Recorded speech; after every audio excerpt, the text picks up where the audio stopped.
Hi, this is Animal Justice Emergency. Together we can stop the war on animals, and today I want to talk to you about how vegans and animal rights activists are being labelled as extremists and how that happens.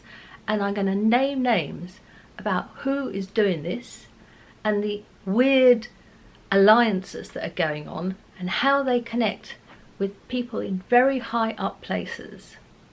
The president of the National Farmers Union, Minette Batters, made a statement calling for zero tolerance of the animal rights movement and an end to the harassment of the sustainable dairy industry.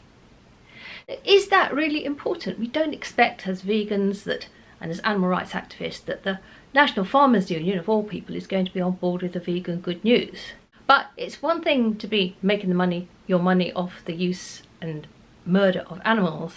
It's another thing for a very powerful and super influential lobbying body, which is the NFU, and the actual president of the NFU, to call out for zero tolerance of the animal rights movement. Zero tolerance means stopping it. Who are the animal rights movement? Well, it's vegans, it's ordinary people like you and me who have ethical beliefs about not using other animals. So why should there be zero tolerance? We understand the farming position. Yeah, or the animal death industry position. We understand that. You're exploiting sentient beings and killing them for money. We understand that position. It's not difficult and it's wrong, okay? So, but it's not a violent position. And we're not calling for zero tolerance for farmers, are we? And if we did, who'd be listening? Because we're not a very influential lobbying body. The NFU, although it only has 55,000 members, is very influential. It's got offices in Westminster. It's got assets of £148 million. It boasts repeatedly on its very huge website about the fantastic contacts it has with politicians. It's a lobbying organisation. It has 10 different websites. It has a presence on all the social media platforms. It has a concerted policy of pumping out disinformation, basically, about how the so-called animal agriculture industry and other aspects of the farming industry go about their business. It's like big tobacco in the 1950s. It's like big pharma. It's the PR propaganda arm for a small group of people, 55,000 members. That compares with 600,000 vegans who are 1% of the population.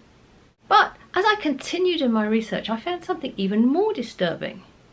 And this was another massive organisation, very influential, the Countryside Alliance. So this is a pro-hunting lobby which has 650 gun-ready rural members who are ready to shoot or hunt I won't say whenever they feel like it, but I mean obviously they feel like it quite a lot, otherwise they wouldn't have gun licences. Countryside Alliance had a conversation with Boris Johnson.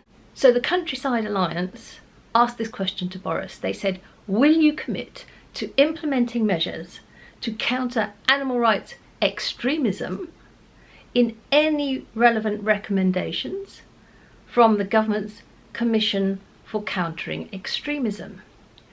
So you could say that's just a coincidence, but it seems like it followed up fairly quickly, well, 6 months later, from Minette's pronouncement. And what did Bojo have to say in reply to this? Bojo said, while I am committed to protecting animal welfare, yes, of course he is, I will not tolerate extremism, intimidation and abuse, irrespective of the motives that drive it.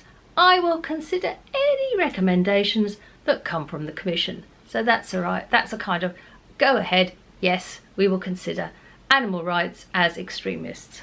Rural lobbying bodies, pro-farming, pro-animal use, feeling the pressure of the vegan movement starting to grow and lobbying with the Prime Minister about this.